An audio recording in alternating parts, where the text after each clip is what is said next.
Hello friends, welcome to दृष्टि IQ। इस video के अंदर हम लोग मई महीने के आखिरी सप्ताह की सबसे महत्वपूर्ण करंट अफेयर्स को कवर करने वाले हैं। तो ये मई महीने की आखिरी वीकली वीडियो है। हर महीने आप जानते हैं कि 4 वीकली वीडियोस में लेकर आता हूँ, जिनके जरिए लगभग 200 से भी ज़्यादा क्वेश्चंस पूरे महीने से कवर हो जाते हैं। तो मई महीने की ये आखिरी वीक की करंट अफेयर्स है, जिसमें हम लोग 22 से लेकर के 31 मई तक के सभी महत्वपूर्ण क्वेश्चंस को कवर करेंगे। इससे पहले हम लोगों ने 3 वीकली वीडियोस के अंदर 1 से लेकर के 21 मई तक के करंट अफेयर्स को कवर कर लिया था। आज की वीडियो इस महीने की आखिरी है। इसमें हम लोग 22 से लेकर के 31 मई तक के करंट अफेयर्स को कवर करने वाले हैं। तो वीडियो हर बार की तरह काफ़ी ज़्यादा महत्वपूर्ण होने वाला है, क्योंकि डायरेक्टली यहाँ से आपके एग्जाम में क्वेश्चन पूछे जाएंगे। तो बिल्कुल आपको ध्यान से अंत तक इस वीडियो को देखना है। चलिए शुरू करते हैं।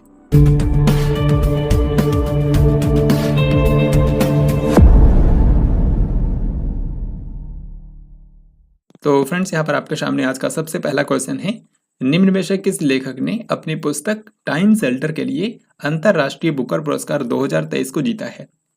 तो यहाँ पे एक चीज तो क्लियर है कि इस बार का जो इंटरनेशनल बुकर प्राइज है वो टाइम शेल्टर नाम की बुक के लिए दिया गया है। तो इस बुक को लिखा किसने है? इस बुक को लिखा है जार्जी गोस्पोडिनोव ने। जार्जी गोस्पोडिनोव जो है ये बल्गेरिया देश के एक लेखक है। यहाँ पर आप पिक्चर के अंदर भी देख सकते हैं, ये हैं बल्गेरिया के मशहूर लेखक जार्जी गोस्पोडिनोव, जिनको टाइम शेल्टर नाम की इनकी बुक के लिए 2023 में इंटरनेशनल बुकर पुरस्कार से सम्मानित किया गया है। आपको बता दूं कि ये जो इंटरनेशनल बुकर पुरस्कार है ये किसी भी भाषा के बुक को मिल सकता है, लेकिन उसको अंग्रेजी भाषा में ट्रांसलेट करके ब्रिटेन में रिलीज करवाया गया हो। तो इसी तरीके से टाइम शेल्टर नाम की जो बुक है उसको एक्चुअल में लिखा तो था जार्जी गोस्पोडिनोव ने, लेकिन इसको अंग्रेजी भाषा में ट्रांसलेट किया था एक अमेरिकी लेखिका ने, जिनका नाम है एंजेला रोडेल। तो एंजेला रोडेल ने इसको अंग्रेजी भाषा में ट्रांसलेट करके ब्रिटेन में रिलीज करवाया था। तो अब इसको पुरस्कार दिया गया है। इसी कारण से इसमें जो पुरस्कार राशि होती है, जो 50,000 यूरो की पुरस्कार राशि इसमें दी जाती है, वो दोनों लोगों में, यानी कि जो ऑथर होता है और जो ट्रांसलेटर होता है, दोनों लोगों में बराबर बराबर डिस्ट्रीब्यूट की जाती है। तो इस बार का इंटरनेशनल बुकर पुरस्कार जीता है जार्जी गोस्पोडिनोव ने। राष्ट्रपति द्रौपदी मुर्मू ने 24 मई को किस शहर के अंदर झारखंड उच्च न्यायालय के नए भवन का उद्घाटन किया है? तो भारत की जो राष्ट्रपति हैं द्रौपदी मुर्मू, वो हाल ही में 3 दिनों के लिए झारखंड की यात्रा पर गई हुई थी, और उसी दौरान उन्होंने जो झारखंड का हाई कोर्ट है उसकी नई बिल्डिंग का उद्घाटन किया है।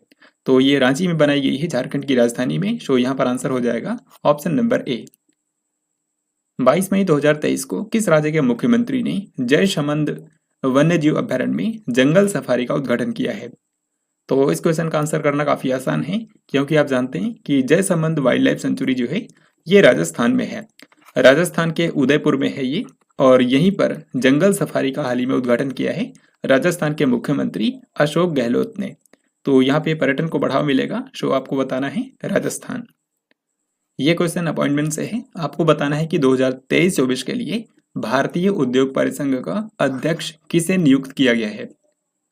तो भारतीय उद्योग परिसंघ जो है, जिसको बोलते हैं कन्फेडरेशन ऑफ इंडियन इंडस्ट्री, तो इसके अध्यक्ष के रूप में हाल ही में नियुक्त किया गया है आर दिनेश को। तो यहाँ पर हमारा आंसर हो जाएगा ऑप्शन नंबर बी। इससे पहले भारतीय उद्योग परिसंघ के अध्यक्ष थे संजीव बजाज, लेकिन अब इनकी जगह पर नए व्यक्ति को अपॉइंट किया गया है, जिनका नाम है आर दिनेश। उत्तराखंड में शुरू होने वाली पहली वंदे भारत एक्सप्रेस ट्रेन किन 2 शहरों के बीच में चलती है? तो हाल ही में भारत के जो प्रधानमंत्री हैं नरेंद्र मोदी, उन्होंने उत्तराखंड राज्य की पहली वंदे भारत एक्सप्रेस ट्रेन को रवाना किया, और ये जो ट्रेन है ये चलती है देहरादून से लेकर के दिल्ली के बीच में। तो उत्तराखंड की जो विंटर कैपिटल है देहरादून, वहां से लेकर के दिल्ली के बीच में ये ट्रेन चलती है, और ये उत्तराखंड राज्य की पहली वंदे भारत एक्सप्रेस ट्रेन है। तो इसका हाल ही में उद्घाटन किया है पीएम नरेंद्र मोदी ने। हाल ही में किस कंट्री ने अपनी नई खैबर बैलिस्टिक मिसाइल का अनावरण किया है? तो खैबर बैलिस्टिक मिसाइल जो है ये ईरान की बैलिस्टिक मिसाइल्स हैं, और इनकी 4थी पीढ़ी का हाल ही में अनावरण किया गया है। यहाँ पर आप देख सकते हैं, ये जो मिसाइल है इसी का नाम है खैबर बैलिस्टिक मिसाइल, और इसकी मारक क्षमता है 2000 किलोमीटर, यानी कि 2000 किलोमीटर के दायरे में ये अपने टारगेट को हिट कर सकता है। साथ ही आपको बता दूं कि ये 1500 किलोग्राम का वारहेड ले जाने में भी सक्षम है। तो ईरान की मिसाइल का नाम है खैबर बैलिस्टिक मिसाइल, ये आपको ध्यान रखना है। ईरान की राजधानी तेहरान है और यहाँ की करेंसी है riyal. Next question and very important, Tripura पर्यटन का ब्रांड एम्बेसडर किसे नियुक्त किया गया है? तो त्रिपुरा जो कि भारत का एक पूर्वोत्तर राज्य है, यहाँ पे पर्यटन को बढ़ावा देने के लिए ब्रांड एम्बेसडर के रूप में अपॉइंट किया गया है सौरभ गांगुली को। सौरभ गांगुली के बारे में आप सभी जानते हैं कि ये भारत की क्रिकेट टीम के पूर्व कैप्टन हैं, साथ ही ये बीसीसीआई के पूर्व अध्यक्ष भी रह चुके हैं। तो अभी इनको त्रिपुरा पर्यटन का ब्रांड एम्बेसडर बना दिया गया है। फिर ये क्वेश्चन स्पोर्ट्स से है। यहाँ पे आपको बताना है कि पुरुषों की जेवलिन थ्रो रैंकिंग में वर्ल्ड नंबर 1 कौन बन गए हैं। इस क्वेश्चन का बेसिकली मतलब ये है कि पुरुषों के भाला फेंक जो खेल होता है उसमें दुनिया के नंबर 1 खिलाड़ी कौन बन गए हैं। तो इसका सही आंसर है ऑप्शन नंबर ए यानी कि नीरज चोपड़ा। नीरज चोपड़ा जिन्होंने आप जानते हैं 2020 के टोक्यो ओलंपिक गेम्स के अंदर भारत को एकमात्र गोल्ड मेडल दिलाया था। तो अब ये जेवलिन थ्रो यानी कि भाला फेंक में दुनिया के नंबर 1 खिलाड़ी बन गए हैं। यहाँ पे आप देख सकते हैं हाल ही में वर्ल्ड एथलेटिक्स नाम की जो संस्था है उसने जेवलिन थ्रो में दुनिया के जो सबसे बेस्ट खिलाड़ी हैं उनकी रैंकिंग निकाली है और इसमें नंबर 1 पर आ चुके हैं भारत के नीरज चोपड़ा। सेकेंड नंबर पर हैं एंडरसन पीटर्स। इसी तरीके से आप देख सकते हैं अन्य। तो नंबर 1 पर भारत के नीरज चोपड़ा को स्थान दिया गया है, दुनिया के नंबर 1 भाला फेंक खिलाड़ी बन गए हैं। 22 मई को नई दिल्ली में जनगणना भवन का उद्घाटन किसने किया है? तो नई दिल्ली के अंदर जो जनगणना भवन बनाया गया है हाल ही में उसका उद्घाटन किया है भारत के गृह मंत्री अमित शाह ने। तो यहाँ पर आंसर हो जाएगा ऑप्शन ए। देन इस क्वेश्चन में आपको बताना है RRR फिल्म के अंदर ब्रिटिश गवर्नर स्कॉट बक्सटन की भूमिका किस अभिनेता ने निभाई थी, क्योंकि हाल ही में उनकी डेथ हो गई है 58 वर्ष की आयु में। तो RRR मूवी जो कि 2022 में आई थी और SS राजामौली ने उसका डायरेक्शन किया था। तो RRR मूवी के अंदर ब्रिटिश गवर्नर स्कॉट बक्सटन की भूमिका निभाई थी एक आयरिश अभिनेता ने, जिनको आप यहाँ पर देख भी सकते हैं, और इनका नाम है रे स्टीवेंसन। रे स्टीवेंसन ये आयरिश अभिनेता हैं यानी कि आयरलैंड के एक एक्टर हैं, लेकिन हाल ही में इनकी डेथ हो गई है। केंद्रीय स्वास्थ्य मंत्रालय ने किस बीमारी से पीड़ित लोगों के लिए 75/25 पहल शुरू की है? 75/25 इनिशिएटिव जो है ये 2 बीमारियों से पीड़ित रोगियों के लिए शुरू किया गया है। एक तो मधुमेह यानी कि जिसको बोलते हैं डायबिटीज, और दूसरा उच्च रक्तचाप यानी कि हाइपरटेंशन। तो 75/25 इसका नाम क्यों रखा गया है? इसका ये नाम इसलिए रखा गया है क्योंकि इसमें ये टारगेट सेट किया गया है कि साल 2025 तक भारत में 75 मिलियन मधुमेह और उच्च रक्तचाप के जो मरीज हैं उनका स्वास्थ्य जांच करना है, उनका स्वास्थ्य देखभाल करना है। तो डायबिटीज और हाइपरटेंशन के जो मरीज हैं 75 मिलियन मरीजों का स्वास्थ्य जांच की जाएगी 2025 तक। तो यहाँ पर आंसर हो जाएगा ऑप्शन नंबर सी। हाल ही में 17 मई को वर्ल्ड हाइपरटेंशन डे मनाया गया था, तो उसी के अवसर पर इसकी शुरुआत की गई है। 23 मई 2023 को भारत ने किस देश को 20 ब्रॉडगेज इंजन सौंपे हैं? तो भारत ने हाल ही में 20 ब्रॉडगेज लोकोमोटिव यानी कि रेलवे इंजन बांग्लादेश को सौंपे हैं। सो यहाँ पर हमारा आंसर हो जाएगा ऑप्शन नंबर डी। भारत के जो रेलवे मंत्री हैं अश्विनी वैष्णव, उन्होंने नई दिल्ली में जो रेलवे भवन है वहां से इन ब्रॉडगेज इंजन को रवाना किया था बांग्लादेश के लिए। तो इस क्वेश्चन का आंसर है ऑप्शन नंबर डी। बांग्लादेश की राजधानी ढाका है और यहाँ की करेंसी है टका। बांग्लादेश की इस समय जो प्रधानमंत्री हैं उनका नाम है शेख हसीना। 19 से लेकर के 24 मई 2023 तक प्रधानमंत्री नरेंद्र मोदी की विदेश यात्रा में कौन से देश शामिल थे? तो भारत के प्रधानमंत्री नरेंद्र मोदी ने 19 से लेकर के 24 मई तक विदेश यात्रा की है। तो आप बेसिकली उन्होंने 3 देशों की यात्रा की है। तो आपको बताना है कि ये 3 देश कौन से हैं। तो इनमें से एक है जापान, दूसरा है पापुआ न्यू गिनी और तीसरा है ऑस्ट्रेलिया। तो भारत के प्रधानमंत्री नरेंद्र मोदी 19 से लेकर के 24 मई के बीच में इन 3 देशों की यात्रा पर गए हुए थे।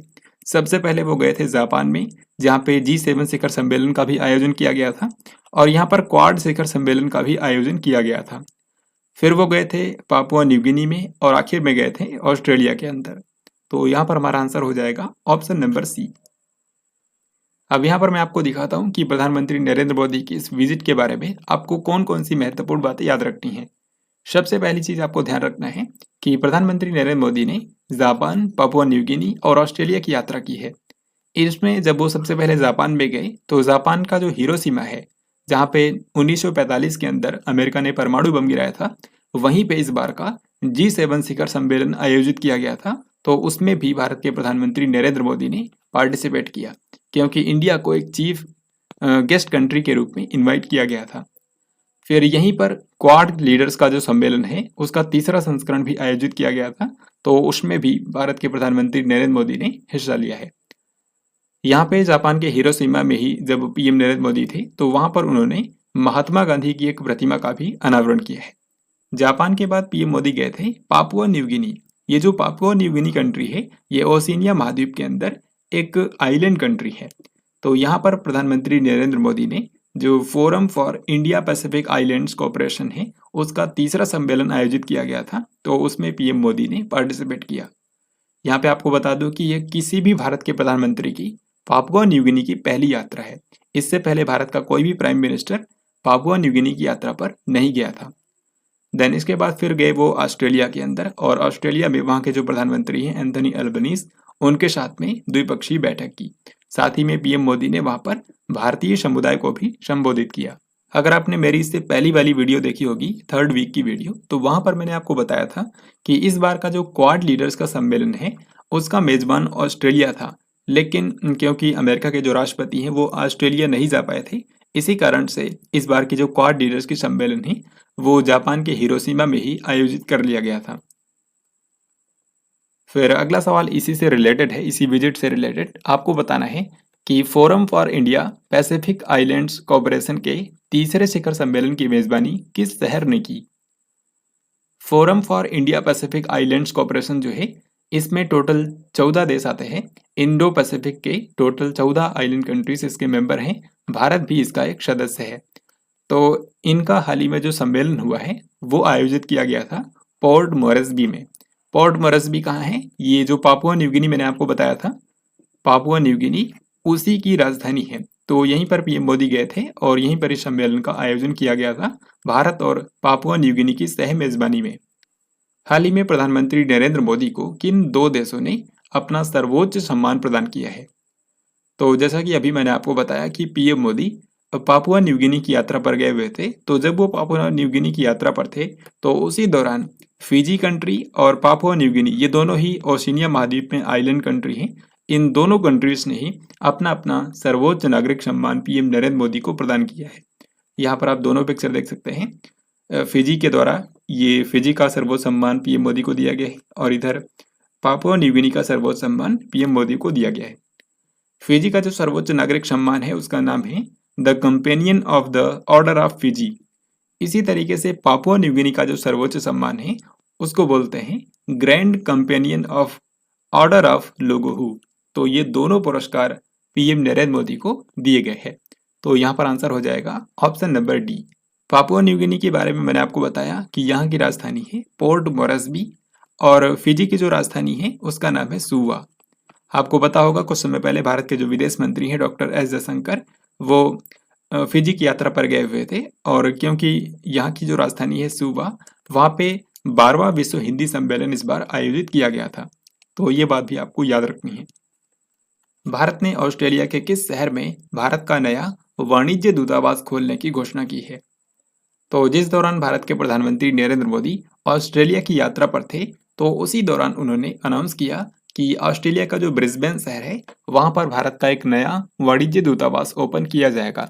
भारत के जो लोग हैं ऑस्ट्रेलिया में उनकी काफी लंबे समय से मांग थी, तो उसी को ध्यान में रखते हुए भारत सरकार ने घोषणा करी है कि ऑस्ट्रेलिया के ब्रिस्बेन शहर के अंदर एक वाणिज्य दूतावास ओपन किया जाएगा। आपको बता दूं कि जो ऑस्ट्रेलिया का ब्रिस्बेन शहर है यहीं पर 2032 के जो समर ओलंपिक गेम्स हैं वो खेले जाएंगे। 2032 के समर ओलंपिक गेम्स ऑस्ट्रेलिया के ब्रिस्बेन शहर के अंदर ही खेले जाएंगे। भारतीय सेना की सप्त शक्ति कमान ने 22 से लेकर के 25 मई तक किस राज्य में सुदर्शन शक्ति 2023 युद्ध अभ्यास किया है? तो भारतीय सेना की जो सप्त शक्ति कमान है उसने हाल ही में सुदर्शन शक्ति 2023 नाम का एक युद्ध अभ्यास किया है और ये अभ्यास भारत के 2 राज्यों में आयोजित किया गया था, एक तो राजस्थान और दूसरा पंजाब। तो भारत का जो 2 पश्चिमी राज्य है राजस्थान और पंजाब, वहां पे इंडियन आर्मी की सप्त शक्ति कमान ने सुदर्शन शक्ति 2023 नाम का युद्ध अभ्यास किया है। 20 से लेकर के 28 मई तक विश्व टेबल टेनिस चैंपियनशिप 2023 कौन से शहर में आयोजित की गई थी? तो टेबल टेनिस के अंदर जो विश्व चैंपियनशिप होती है, हाल ही में उसका आयोजन किया गया। ये चैंपियनशिप हुई है दक्षिण अफ्रीका के डरबन शहर में। सो यहाँ पर हमारा आंसर हो जाएगा ऑप्शन नंबर डी। अब यहाँ पर आप सोच रहे होंगे कि इसमें भारत ने कितने मेडल जीते हैं। तो यहाँ पर भारत ने कोई भी मेडल नहीं जीता है। भारत ने एक भी मेडल नहीं जीता है। भारत के कई सारे ओलंपियंस भी इसमें गए थे, जैसे कि शरत कमल, जी साथियान, मणिका बत्रा इत्यादि। लेकिन यहाँ पर भारत के किसी भी खिलाड़ी ने कोई भी मेडल नहीं जीता है। हालांकि अगर हम ये देखें कि मेडल टैली में टॉप पर कौन था, तो वो देश था चाइना। चाइना ने यहाँ पर टोटल 12 मेडल जीते हैं, जिनमें से गोल्ड मेडल ही 5 हैं। तो इस तरीके से मेडल टैली में नंबर 1 पर चाइना था। लेकिन भारत की बात करें तो भारत ने कोई भी मेडल यहाँ पर नहीं जीता है। यह क्वेश्चन रेलवे के बारे में है। यहाँ पे आपको बताना है कि असम की पहली वंदे भारत एक्सप्रेस ट्रेन कौन से 2 शहरों के बीच में चलाई गई है। तो असम जो कि भारत का एक पूर्वोत्तर राज्य है, तो असम की पहली वंदे भारत एक्सप्रेस ट्रेन को हाल ही में पीएम नरेंद्र मोदी ने वर्चुअल माध्यम से रवाना किया था। और ये ट्रेन चलती है गुवाहाटी से लेकर के न्यू जलपाईगुड़ी के बीच में। गुवाहाटी असम राज्य का सबसे फेमस शहर है और न्यू जलपाईगुड़ी जो है ये है पश्चिम बंगाल के अंदर। तो असम के गुवाहाटी से लेकर के पश्चिम बंगाल के न्यू जलपाईगुड़ी तक ये ट्रेन जाती है। तो यहाँ पर हमारा आंसर होगा option number D. Indian Premier League 2023 यानी कि आईपीएल 2023 का खिताब कौन सी टीम ने जीत लिया है। तो यहाँ पे सबसे पहले आपको बताता हूँ, आईपीएल 2023 जो है ये इसका 16वां संस्करण है। 2008 के अंदर पहली बार ये खेला गया था और अभी ये 16वां संस्करण इसका हुआ है 2023 में। तो इसके जो मैच हैं वो मार्च महीने में ही शुरू हो गए थे और अभी मई के एंड में ये आईपीएल जो है इस बार का समाप्त हुआ है। इस बार का जो आईपीएल है इसमें टोटल 74 मैच खेले गए थे और फाइनल मैच जो है वो खेला गया है नरेंद्र मोदी स्टेडियम में। Final match Narendra Modi stadium जो कि अहमदाबाद गुजरात के अंदर है वहां पे खेला गया था।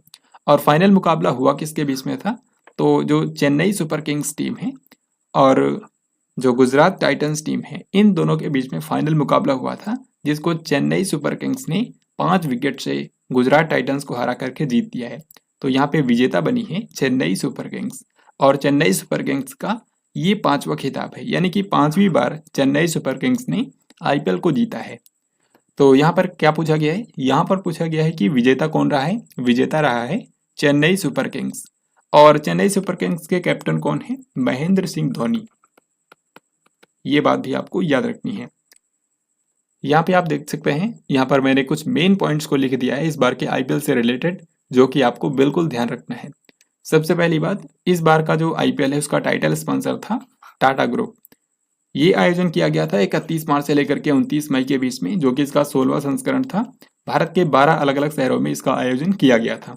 टोटल टीमों की बात करें तो टोटल 10 टीमों के बीच में इस बार का आईपीएल मैच खेला गया। टोटल 74 मैच इनके बीच में खेले गए। चैंपियन कौन बना है, चेन्नई सुपर किंग्स, जिसने 5वीं बार ये खिताब जीता है और इसने फाइनल में हराया गुजरात टाइटंस को। और इसके अलावा ये सभी अवार्ड्स आपको याद रखने हैं। Most valuable player, game changer of the season, player of the season, या फिर अगर आपसे पूछा जाता है कि ऑरेंज कैप किसको दिया गया, तो इन सब का आंसर होगा शुभमन गिल, क्योंकि इस बार के आईपीएल में शुभमन गिल काफी चर्चा में रहे। सबसे अच्छा प्रदर्शन इन्हीं का था। ये गुजरात टाइटंस के लिए खेलते हैं और इन्होंने इस बार के आईपीएल में सबसे ज्यादा 890 रन बनाए हैं। तो इनको ये सारे अवार्ड्स दिए गए हैं, जैसे कि ऑरेंज कैप जो कि सबसे ज्यादा रन बनाने वाले खिलाड़ी को दिया जाता है, player of the season, game changer of the season और most valuable player of the season का खिताब। फिर अगला इसी तरीके से होता है पर्पल कैप। पर्पल कैप का जो अवार्ड है ये ऐसे खिलाड़ी को दिया जाता है जिसने सबसे ज्यादा विकेट लिए हों। तो सबसे ज्यादा विकेट लिए थे गुजरात टाइटंस टीम के ही मोहम्मद शमी ने। इन्होंने 28 विकेट लिए थे, तो इनको मिला है पर्पल कैप का अवार्ड। तो इस तरीके से इस बार के आईपीएल के बारे में कम से कम इतनी बातें आपको याद रखनी है। यहीं से आपके एग्जाम में क्वेश्चंस पूछे जाएंगे। प्रत्येक वर्ष गोवा राज्य का स्थापना दिवस किस दिन मनाया जाता है। तो भारत का जो गोवा राज्य है उसका स्थापना दिवस होता है हर साल 30 मई को, क्योंकि 30 मई सन 1987 को गोवा को एक राज्य का दर्जा दिया गया था। तो इसी कारण से जो गोवा राज्य है वो अपना स्थापना दिवस मनाता है हर साल 30 मई को। आपको बता दूं कि गोवा की राजधानी है पणजी। और गोवा के इस समय जो मुख्यमंत्री हैं उनका नाम है प्रमोद सावंत, जो कि बीजेपी पार्टी से है। तो गोवा अपना स्थापना दिवस 30 मई को मनाता है। स्विट्जरलैंड के जेनेवा में आयोजित 76वीं विश्व स्वास्थ्य सभा में भारत का प्रतिनिधित्व किसने किया है? तो विश्व स्वास्थ्य सभा जो है वो हर साल आयोजित की जाती है। इस बार विश्व स्वास्थ्य संगठन के द्वारा जो 76वीं विश्व स्वास्थ्य सभा का आयोजन किया गया वो हुई है स्विट्जरलैंड के जेनेवा में, जहाँ पे WHO का हेडक्वार्टर भी है। तो यहीं पे इसका आयोजन किया गया था और भारत की तरफ से इसमें हिस्सा लिया था भारत के जो स्वास्थ्य मंत्री हैं डॉक्टर मनसुख मांडविया ने। तो यहाँ पर आंसर हो गया ऑप्शन नंबर डी। हाल ही में महान संस्कृत विद्वान वेद कुमार घई का निधन हो गया है। आपको बताना है कि इनको साल 2010 में किस प्रतिष्ठित पुरस्कार से सम्मानित किया गया था। तो वेद कुमार घई, जिनको आप यहाँ पर देख सकते हैं, ये भारत की एक मशहूर संस्कृत की विद्वान थी और ये जम्मू से बिलोंग करती थी। तो इनको साल 2010 के अंदर भारत सरकार के द्वारा देश का चौथा सर्वोच्च नागरिक सम्मान दिया गया था, यानी कि पद्मश्री। तो यहाँ पे आंसर हो जाएगा ऑप्शन नंबर सी। इनकी हाल ही में डेथ हो गई है। 25 मई 2023 को निम्न में से किसने खेलो इंडिया विश्वविद्यालय खेल 2022 का शुभारंभ किया है?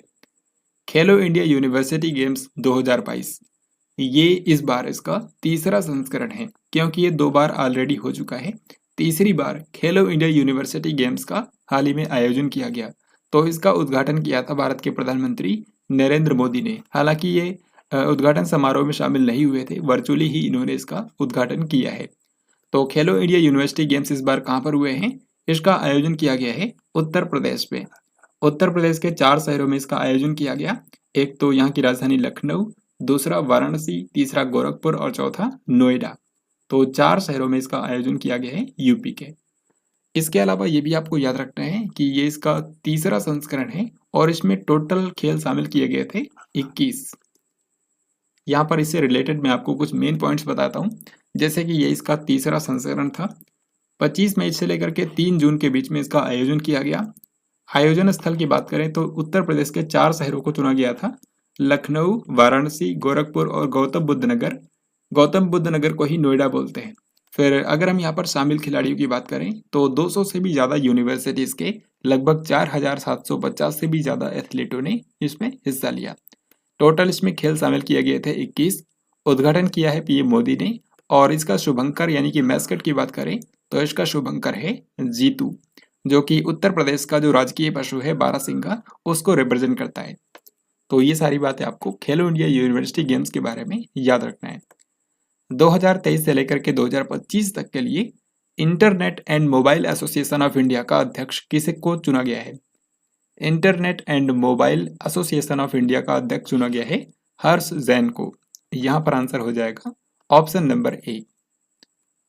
29 मई 2023 को लॉन्च किए गए इसरो के अगली पीढ़ी के नेविगेशन सैटेलाइट का क्या नाम है? तो भारत की जो स्पेस एजेंसी है इसरो, इसने हाल ही में नेक्स्ट जनरेशन के नेविगेशन सैटेलाइट को लॉन्च किया है और इसका नाम रखा गया है NVS-01। यहाँ पर NVS का मतलब है नेविगेशन सैटेलाइट। यहाँ पे आप देख सकते हैं हाल ही में इसरो ने NVS-01 मिशन को लॉन्च किया है। इसमें NVS-01 नाम का एक नेविगेशन सैटेलाइट जो है वो अंतरिक्ष में लॉन्च किया गया है। जिस तरीके से अमेरिका का नेविगेशन सिस्टम है GPS, उसी तरीके से भारत का अपना जो नेविगेशन सिस्टम है उसको नाम दिया गया है नाविक। यहाँ पर आप इसका फुल फॉर्म भी देख सकते हैं, नेविगेशन विद इंडियन कॉन्स्टेलेशन यानी कि नाविक। तो इस नाविक नेविगेशन सिस्टम के अंतर्गत कई सारे सैटेलाइट पहले ही लॉन्च किए जा चुके हैं। अभी सेकेंड जनरेशन का एक नया सैटेलाइट लॉन्च किया गया है और इसी को नाम दिया गया है NVS-01। तो इसको GSLV F-12 रॉकेट के माध्यम से 29 मई को अंतरिक्ष में लॉन्च किया गया। इसके बाद अगला सवाल देखते हैं। अभिनेता शरथ बाबू का हाल ही में निधन हो गया है 71 ईयर की आयु में। आपको बताना है कि इन्होंने मुख्य रूप से किन फिल्मों में काम किया है? तो शरथ बाबू जो कि एक भारत के मशहूर एक्टर थे, इन्होंने तमिल और तेलुगु फिल्मों में काम किया था और इनकी हाल ही में डेथ हो गई है। तो यहाँ पर आंसर है ऑप्शन नंबर बी। आसाम के राज्यपाल गुलाब चंद कटारिया ने पार्टीशन्ड फ्रीडम नाम की एक बुक का हाल ही में विमोचन किया है। आपको बताना है कि यह बुक किसने लिखी है। पार्टीशन्ड फ्रीडम, जैसा कि इस बुक के नाम से स्पष्ट है, ये भारत के बंटवारे के बारे में ये बुक लिखी गई है और इसको लिखा है बीजेपी के पूर्व महासचिव राम माधव ने। तो यहाँ पर आंसर हो जाएगा ऑप्शन नंबर ए। और अभी जो असम के राज्यपाल हैं गुलाब चंद कटारिया, उन्होंने इस बुक का विमोचन किया है। मुख्यमंत्री तीर्थ दर्शन योजना के तहत बुजुर्गों को हवाई यात्रा पर भेजने वाला भारत का पहला राज्य कौन सा बन गया है? यानी कि भारत में पहला ऐसा राज्य कौन सा है जिसने मुख्यमंत्री तीर्थ दर्शन योजना के अंतर्गत बुजुर्गों को हवाई यात्रा पर भेजा है? तो ऐसा राज्य भारत का पहला है मध्य प्रदेश। क्योंकि जो मध्य प्रदेश के मुख्यमंत्री है शिवराज सिंह चौहान, इन्होंने हाल ही में मध्य प्रदेश की राजधानी भोपाल से लेकर के उत्तर प्रदेश के प्रयागराज के लिए इंडिगो की एक फ्लाइट को रवाना किया, जिसमें बुजुर्गों को तीर्थ यात्रा करवाई जाएगी। मुख्यमंत्री तीर्थ दर्शन योजना जो है ये 2012 के अंदर ही शुरू की गई थी और अभी तक लगभग 7.8 लाख बुजुर्गों को यात्रा करवाई गई है। लेकिन इससे पहले तक स्पेशल ट्रेनों के जरिए तीर्थ यात्रा करवाई जाती थी। पहली बार हवाई यात्रा के जरिए उनको तीर्थ यात्रा करवाई गई है। तो मध्य प्रदेश ने ऐसा किया है। सो आंसर हो जाएगा ऑप्शन नंबर ए। नाइजीरिया के नए राष्ट्रपति के रूप में किसने शपथ ली है? नाइजीरिया जो देश है ये अफ्रीका महाद्वीप का एक देश है और ये पश्चिमी अफ्रीका में पड़ता है। तो यहाँ के नए राष्ट्रपति के रूप में चुने गए हैं बोला टिनुबू। तो हाल ही में इनका शपथ ग्रहण समारोह था और उसमें भारत के रक्षा मंत्री राजनाथ सिंह भी शामिल हुए थे। तो यहाँ पर आंसर हो जाएगा ऑप्शन नंबर ए। नाइजीरिया की अगर हम बात करें तो जैसा कि मैंने आपको बताया, ये पश्चिमी अफ्रीका में स्थित एक देश है। यहाँ की राजधानी है अबूजा और यहाँ की करेंसी है नायरा। फिर अगला सवाल आपसे यही पूछा गया है कि रक्षा मंत्री राजनाथ सिंह 28 से लेकर के 30 मई तक किस अफ्रीकी देश की यात्रा पर गए हुए थे? तो इसका आंसर हो जाएगा ऑप्शन नंबर बी यानी कि नाइजीरिया। क्योंकि अभी मैंने आपको बताया नाइजीरिया के जो राष्ट्रपति हैं यानी कि बोला टिनुबू, उन्होंने हाल ही में शपथ ली है। तो उनके शपथ ग्रहण समारोह में भारत के रक्षा मंत्री राजनाथ सिंह भी शामिल हुए थे। ये क्वेश्चन स्पोर्ट्स के बारे में है। यहाँ पे आपको बताना है कि भारतीय एथलीट शैली सिंह ने किस देश में महिलाओं की लंबी कूद में golden grand prix 2023 athletics meet में कांस्य पदक जीता है? तो एथलेटिक्स का हाल ही में एक टूर्नामेंट हुआ है जापान के अंदर और इसी टूर्नामेंट के अंदर भारत की एक खिलाड़ी है जिनका नाम है शैली सिंह। इन्होंने महिलाओं की लंबी कूद के अंदर कांस्य पदक जीता है। तो इस क्वेश्चन का आंसर होगा जापान, क्योंकि जापान में टूर्नामेंट आयोजित किया गया था। तो यहाँ पर महिलाओं की लंबी कूद में भारत के जो शैली सिंह हैं, इन्होंने 6.65 मीटर की लंबी छलांग लगाई और इस तरीके से इन्होंने यहाँ पर कांस्य पदक जीता है। जिसने यहाँ पर गोल्ड मेडल जीता है वो जर्मनी की एक खिलाड़ी है और उन्होंने 6.79 मीटर की छलांग लगाई थी। निम्न में से कौन सा राज्य भारत का पहला पूर्ण रूप से ई शासित राज्य बन गया है? तो भारत का पहला फुल्ली ई गवर्नड स्टेट बन गया है केरल राज्य। क्योंकि हाल ही में केरल के जो मुख्यमंत्री हैं पिनराई विजयन, उन्होंने अनाउंस किया है कि जो केरल राज्य है वो भारत का पहला पूर्ण रूप से ई शासित राज्य बन गया है। किस देश के राजा नोरोडोम शिहामोनी 29 से लेकर के 31 मई तक भारत के दौरे पर थे? नोरोडोम शिहामोनी जो है, यहाँ पर आप इनको देख सकते हैं, ये वर्तमान समय में कंबोडिया के राजा हैं और हाल ही में भारत के दौरे पर आए हुए थे। सो यहाँ पर आंसर हो जाएगा ऑप्शन नंबर सी। कंबोडिया जो देश है ये एक आसियान कंट्री है, यानी कि दक्षिण पूर्व एशिया का एक देश है। यहाँ की राजधानी है नोम पेन। तो यहाँ के जो राजा हैं नोरोडोम शिहामोनी, वो हाल ही में भारत के दौरे पर आए हुए थे। यहाँ पर इन्होंने भारत के राष्ट्रपति द्रौपदी मुर्मू और भारत के प्रधानमंत्री नरेंद्र मोदी से भी मुलाकात की। आईफा अवार्ड्स 2023 में किस फिल्म ने सर्वश्रेष्ठ फिल्म का पुरस्कार जीता है? तो 2023 के आईफा अवार्ड्स की घोषणा कर दी गई है और इसमें बेस्ट फिल्म रही है दृश्यम 2। सो इस क्वेश्चन का आंसर होगा ऑप्शन नंबर ए। दृश्यम 2 जो है ये इस बार के आईफा अवार्ड्स के अंदर बेस्ट फिल्म चुनी गई है। अब इसी के साथ मैं आपको दिखाता हूँ कि इस बार के आईफा अवार्ड्स के अंदर कौन कौन से कैटेगरी के अंदर आपको विजेताओं के नाम याद रखने हैं। तो कुछ ही हैं जो कि आपको ध्यान रखने हैं। जैसे कि सबसे पहली बात आपको याद रखनी है कि इस बार का जो आईफा अवार्ड है ये इसका 23वां संस्करण था, जो कि अबू धाबी में आयोजित किया गया था। यूएई की जो कैपिटल है अबू धाबी, वहां पर इसका अवार्ड सेरेमनी का आयोजन किया गया था। इस बार के आईफा अवार्ड्स के अंदर बेस्ट फिल्म चुनी गई है दृश्यम 2। बेस्ट डायरेक्टर यानी कि सर्वश्रेष्ठ निर्देशक का पुरस्कार दिया गया है आर माधवन को। इनको जिस फिल्म के निर्देशन के लिए पुरस्कार मिला है उस फिल्म का नाम है rocketry the Nambi effect. Best actor के रूप में चुने गए हैं ऋतिक रोशन विक्रम वेदा फिल्म के लिए, और बेस्ट एक्ट्रेस के रूप में चुनी गई हैं Alia Bhatt for the film Gangubai Kathiawadi.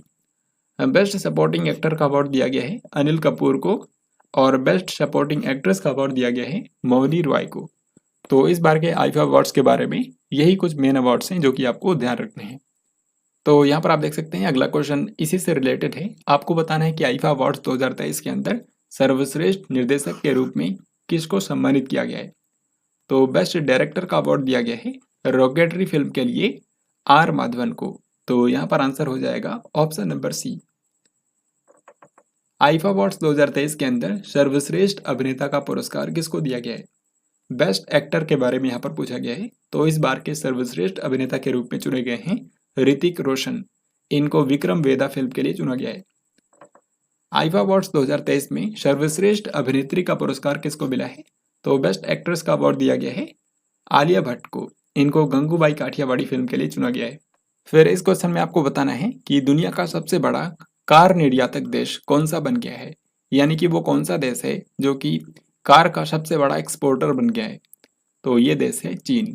इससे पहले जापान था, लेकिन हाल ही में जापान को पीछे छोड़ दिया है चाइना कंट्री ने, क्योंकि अब चाइना जो है वो कारों का सबसे बड़ा एक्सपोर्टर बन गया है।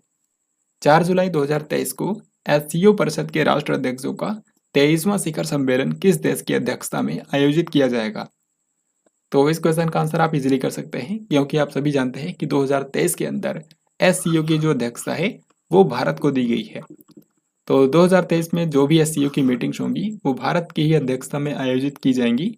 तो इसी कड़ी में एससीओ परिषद के राष्ट्र अध्यक्षों की जो बैठक होगी वो वर्चुअल माध्यम में ही होगी, लेकिन भारत की मेजबानी में आयोजित की जाएगी। तो यहाँ पर आंसर होगा ऑप्शन नंबर सी। इनमें से किस राज्य की सरकार ने नमो किसान महासम्मान निधि योजना शुरू की है।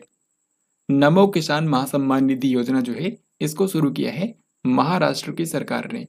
जिस तरीके से केंद्र सरकार में पीएम किसान सम्मान निधि योजना है, उसी तरीके से महाराष्ट्र राज्य के अंदर राज्य सरकार की ऐसी योजना शुरू की गई है जिसका नाम है नमो किसान महासम्मान निधि योजना। अब जैसा कि आप जानते हैं कि जो पीएम किसान योजना है उसके अंतर्गत किसानों को हर साल 6,000 रुपए दिए जाते हैं।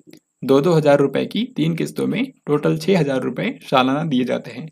अब महाराष्ट्र के अंदर ये जो योजना शुरू की गई है राज्य स्तर की, इसमें भी किसानों को 6,000 रुपए दिए जाएंगे। यानी कि यहाँ पर किसानों को महाराष्ट्र राज्य के अंदर टोटल 12,000 इस तरीके से मिलेंगे। तो इस क्वेश्चन का आंसर है महाराष्ट्र। महाराष्ट्र के मुख्यमंत्री हैं एकनाथ शिंदे, जिनकी पार्टी है Shiv Sena. Malaysia Masters 2023 badminton tournament का पुरुष एकल खिताब किसने जीत लिया है। तो मलेशिया मास्टर्स 2023 जो है ये एक बैडमिंटन का टूर्नामेंट था जो कि हाल ही में मलेशिया के अंदर आयोजित किया गया है। इसमें पुरुष एकल को एक भारत के खिलाड़ी ने जीता है जिनका नाम है HS प्रणय।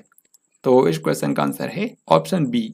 यहाँ पे आप देख सकते हैं ये हैं HS प्रणय जो कि भारत के एक मशहूर बैडमिंटन खिलाड़ी हैं। तो इन्होंने मलेशिया मास्टर्स 2023 के अंदर पुरुष एकल का खिताब जीत लिया है। इसके अलावा अगर महिला एकल की बात की जाए तो इसमें महिला एकल को जीता है जापान की अकाने यामागुची ने। एक बार मैं आपको फिर से बता देता हूँ, पुरुष एकल को जीता है भारत के HS प्रणय ने, और महिला एकल को जीता है जापान की अकाने यामागुची ने। तुर्की में हुए हालिया राष्ट्रपति चुनाव में किसने जीत हासिल की है। तो तुर्की जो कि एशिया महाद्वीप का एक देश है, यहाँ पे हाल ही में राष्ट्रपति चुनाव हुआ, और जो वर्तमान राष्ट्रपति हैं यानी कि रेसेप तैयब एर्दोगान, इन्होंने एक बार फिर से यहाँ पर राष्ट्रपति चुनाव जीत लिया है। आपको बता दूं कि जो रेसेप तैयब एर्दोगान हैं ये सन 2014 से ही तुर्की के राष्ट्रपति हैं, और एक बार फिर से यहाँ पर इन्होंने चुनाव को जीत लिया है। तुर्की का जो आधिकारिक नाम है वो है तुर्कीये, और तुर्की की जो राजधानी है उसका नाम है अंकारा। गोवा के किस लेखक को 57वें ज्ञानपीठ पुरस्कार से सम्मानित किया गया है। तो ज्ञानपीठ पुरस्कार जो है ये भारत में साहित्य के अंदर सबसे बड़ा पुरस्कार होता है, और 57वां ज्ञानपीठ पुरस्कार जो है वो दिया गया है गोवा के मशहूर लेखक दामोदर मौजो को। दामोदर मौजो जो है ये कोंकणी भाषा के लेखक हैं। तो इनको साल 2022 के लिए 57वां ज्ञानपीठ पुरस्कार दिया गया है। तो ये बात आपको याद रखनी है। यहाँ पर आंसर हो जाएगा ऑप्शन बी। इससे पहले जो 56वां ज्ञानपीठ पुरस्कार है वो दिया गया था असमिया लेखक नीलमणि फुकन को, लेकिन इनकी बाद में डेथ हो गई थी। गिरीश चंद्र मुर्मू को 4 साल के लिए किस संगठन के बाहरी लेखा परीक्षक के रूप में फिर से नियुक्त कर दिया गया है? तो गिरीश चंद्र मुर्मू, जो कि इस समय भारत के कंट्रोलर एंड ऑडिटर जनरल भी हैं, यानी कि इस समय ये भारत के कैग हैं, तो इनको 4 साल के लिए WHO के बाह्य लेखा परीक्षक के रूप में फिर से अपॉइंट कर दिया गया है। तो यहाँ पर आंसर हो जाएगा ऑप्शन नंबर बी। आपको बता दूं कि इससे पहले गिरीश चंद्र मुर्मू को साल 2019 में WHO का एक्सटर्नल ऑडिटर चुना गया था 2023 तक के लिए, यानी कि 4 सालों के लिए, और अभी इनको एक बार फिर से 2024 से लेकर के 2027 तक के लिए चुन लिया गया है। तो अगले 4 सालों के लिए भी ये WHO के एक्सटर्नल ऑडिटर रहेंगे। 28 मई 2023 को निम्न में से किसने नवनिर्मित संसद भवन राष्ट्र को समर्पित किया है?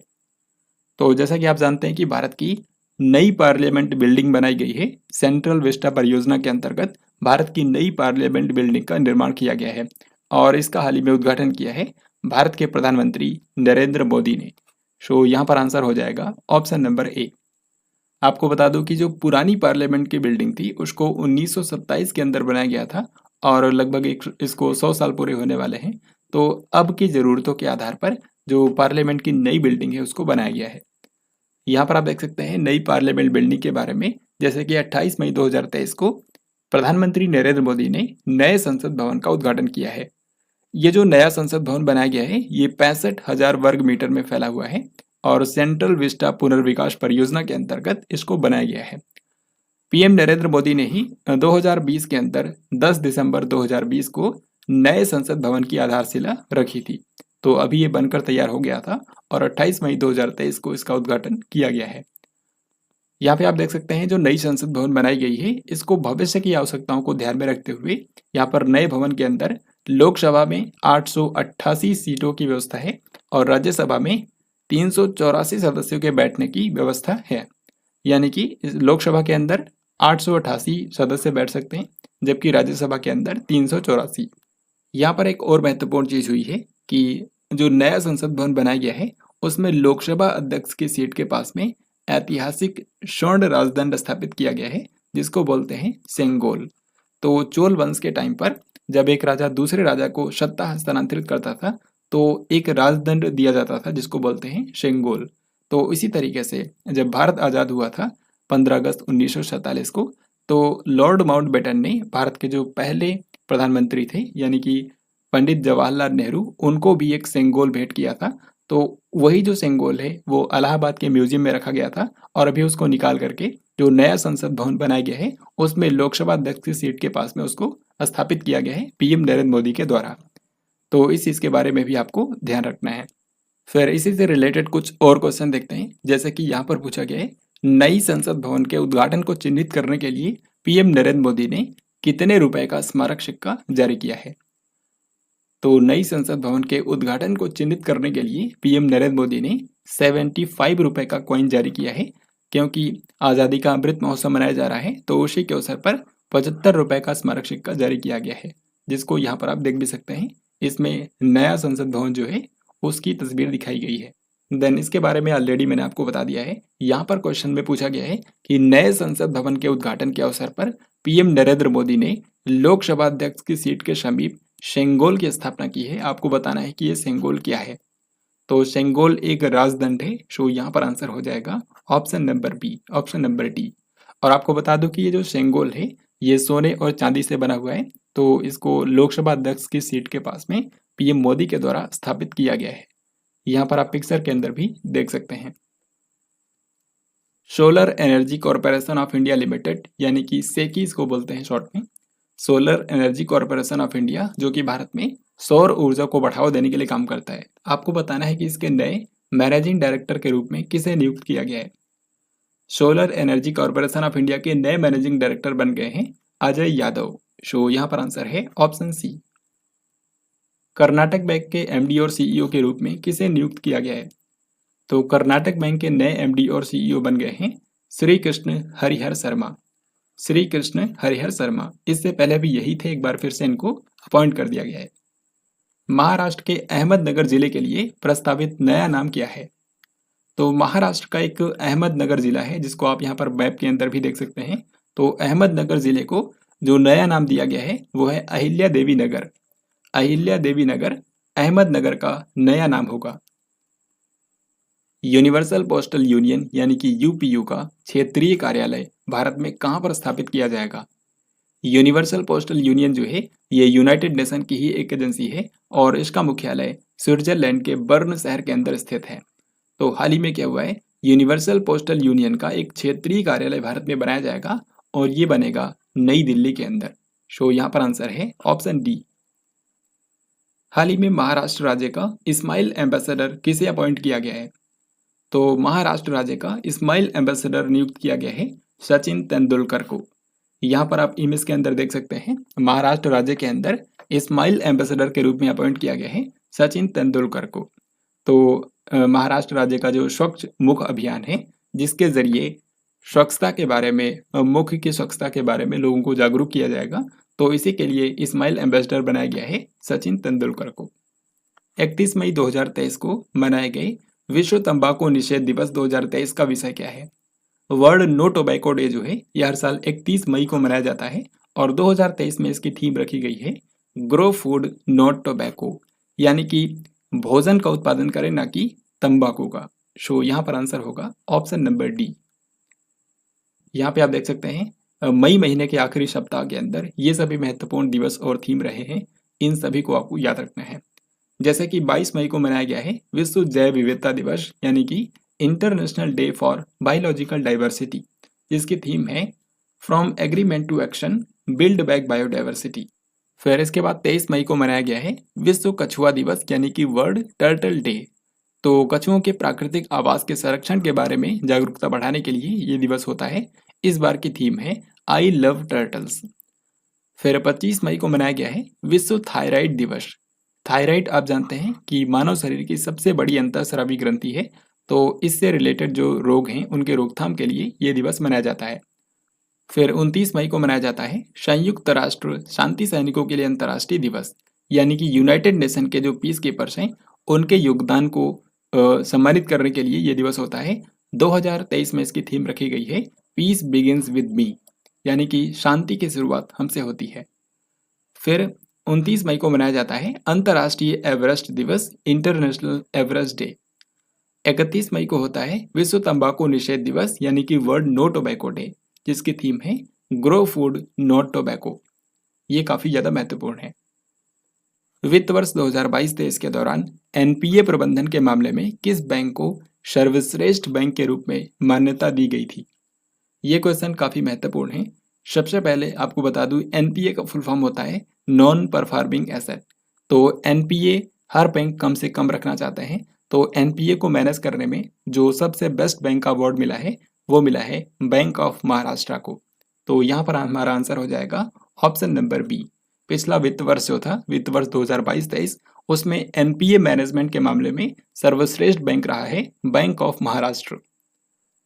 आंध्र प्रदेश में औद्योगिक गलियारे के विकास के लिए भारत ने किस संस्था के साथ में 141.12 मिलियन डॉलर के ऋण समझौते पर हस्ताक्षर किए हैं? तो आंध्र प्रदेश में एक इंडस्ट्रियल कॉरिडोर बनाया जाएगा और उसके विकास के लिए भारत ने एडीबी के साथ में 141 मिलियन डॉलर का समझौता किया है। तो यहाँ पर आंसर है एडीबी।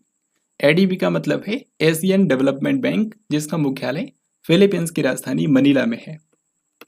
और इसके अध्यक्ष कौन हैं? इसके अध्यक्ष हैं मसात्सुगु असाकावा, जो कि जापान के व्यक्ति हैं। आंध्र प्रदेश की अगर हम बात करें तो यहाँ के जो मुख्यमंत्री हैं उनका नाम है वाईएस जगन मोहन रेड्डी। और हाल ही में एक रिपोर्ट आई थी जिसमें पता चला है कि वाईएस जगन मोहन रेड्डी जो है वो भारत के सबसे अमीर मुख्यमंत्री हैं। ग्राम पंचायतों में डिजिटल लेन देन को बढ़ावा देने के लिए 25 मई को केंद्रीय मंत्री गिरिराज सिंह ने लखनऊ में कौन सा अभियान शुरू किया है? तो इसके लिए भारत के जो ग्रामीण विकास मंत्री हैं गिरिराज सिंह, उन्होंने समर्थ नाम का एक अभियान शुरू किया है। समर्थ नाम का जो अभियान है ये इस साल के इंडिपेंडेंस डे तक चलेगा, यानी कि 15 अगस्त 2023 तक। यहाँ पर आपको बता दूं कि भारत में 50,000 ग्राम पंचायतों में डिजिटल लेन देन को बढ़ावा देने के लिए ही इस अभियान को शुरू किया गया है भारत के गिरिराज सिंह के द्वारा, जो कि भारत के ग्रामीण विकास मंत्री है। Formula one race Monaco grand prix 2023 किसने जीता है? तो फार्मूला वन रेस जो हाल ही में हुई है मोनाको ग्रैंड प्रिक्स 2023, इसको जीता है मैक्स वर्स्टापन ने, जो कि नीदरलैंड के एक ड्राइवर है, फार्मूला वन रेसर है और ये रेड बुल रेसिंग होंडा के लिए ड्राइव करते हैं। 2023 में अभी तक 6 रेस हो चुकी है फार्मूला वन में, जिनमें आप देख सकते हैं 4 रेस को अकेले मैक्स वर्स्टापन ने जीता है और 2 रेस को जीता है सर्जियो पेरेज ने। हर शिखर तिरंगा मिशन की शुरुआत किस राज्य में की गई है? हर शिखर तिरंगा मिशन जो है ये काफी अनोखा अभियान है। इसके अंतर्गत भारत के हर एक राज्य के अंदर जो सबसे ऊंचा शिखर है वहां पे भारत का तिरंगा फहराया जाएगा। तो ये जो मिशन है इसको शुरू किया गया है अरुणाचल प्रदेश से। अरुणाचल प्रदेश के जो मुख्यमंत्री हैं पेमा खांडू, उन्होंने अरुणाचल प्रदेश का जो सबसे ऊंचा स्थान है वहां पे हाल ही में तिरंगे को फहरा करके इसको शुरू किया है। तो इसी तरीके से भारत के हर एक राज्य के अंदर वहां का जो सबसे ऊंचा शिखर है वहां पे तिरंगा फहराया जाएगा। भारत के कोयला मंत्री प्रहलाद जोशी ने 29 मई 2023 को किस शहर में पहले खनन स्टार्टअप शिखर सम्मेलन का उद्घाटन किया है? तो भारत में पहली बार माइनिंग स्टार्टअप समिट का आयोजन किया गया था और ये सम्मेलन कहाँ पर हुआ है? मुंबई के अंदर, जिसका उद्घाटन किया भारत के कोयला मंत्री प्रहलाद जोशी ने। यहाँ पे आपको बता दूं कि ये जो सम्मेलन हुआ है इसको भारत के खान मंत्रालय ने IIT बॉम्बे के साथ में मिल करके आयोजित किया था। निम्न में से किस कंपनी ने भारत के लिए जुगलबंदी नामक एक जनरेटिव AI संचालित बहुभाषी चैटबॉट लॉन्च किया है? तो एक आर्टिफिशियल इंटेलिजेंस पर आधारित चैटबॉट लॉन्च किया गया है भारत के लिए, जिसका नाम है जुगलबंदी। और आपको बता दूं कि इसको व्हाट्सएप के माध्यम से उपलब्ध कराया गया है माइक्रोसॉफ्ट के द्वारा। तो माइक्रोसॉफ्ट ने इस आर्टिफिशियल इंटेलिजेंस पर आधारित जुगलबंदी नाम के चैटबॉट को लॉन्च किया है।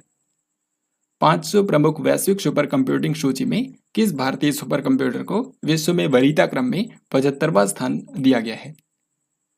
तो हाल ही में जर्मनी के अंदर आयोजित किया गया था 61वां अंतर्राष्ट्रीय सुपर कंप्यूटिंग सम्मेलन और उसी दौरान 500 प्रमुख वैश्विक सुपर कंप्यूटिंग सूची को जारी किया गया।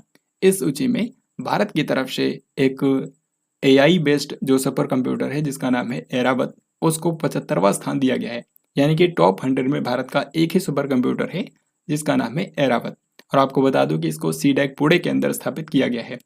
इसके अलावा भारत के अन्य सुपर कंप्यूटर भी इस लिस्ट में हैं, जैसा कि 131वें नंबर पर है परम सिद्धि AI, 169 यानी कि 169 नंबर पर है भारत का प्रत्यूष नाम का सुपर कंप्यूटर और इसी तरीके से 316वें नंबर पर है मिहिर सुपर कंप्यूटर।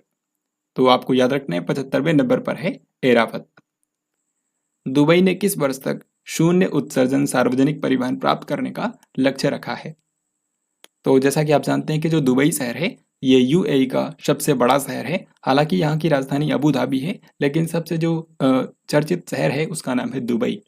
तो दुबई शहर ने जीरो एमिशन पब्लिक ट्रांसपोर्टेशन का जो लक्ष्य रखा है वो 2050 तक के लिए रखा है। यानी कि दुबई शहर के अंदर जो पब्लिक ट्रांसपोर्टेशन है उससे किसी भी तरह का कार्बन एमिशन नहीं होगा 2050 तक। तो ये लक्ष्य रखा गया है, ये आपको याद रखना है। आपको बता दूं कि दुबई शहर के अंदर ही इस साल जो जलवायु परिवर्तन पर सम्मेलन होता है COP28, उसका भी आयोजन होना है। National sports council central Asian volleyball association महिला वॉलीबॉल चैलेंज कप 2023 किस देश ने जीता है? तो ये वॉलीबॉल का एक टूर्नामेंट है जो कि नेपाल की राजधानी काठमांडू में आयोजित किया गया था। और इंटरेस्टिंग बात यहाँ पर यह रही कि भारत ने इस टूर्नामेंट को जीत लिया है, क्योंकि ये सेंट्रल एशियन वॉलीबॉल एसोसिएशन के द्वारा आयोजित किया गया था। तो इस तरीके से हम बोल सकते हैं कि सेंट्रल एशिया में वॉलीबॉल में भारत जो है वो चैंपियन बना। आपको बता दूं कि इस टूर्नामेंट के अंदर भारत ने कजाकिस्तान को फाइनल में हराया था।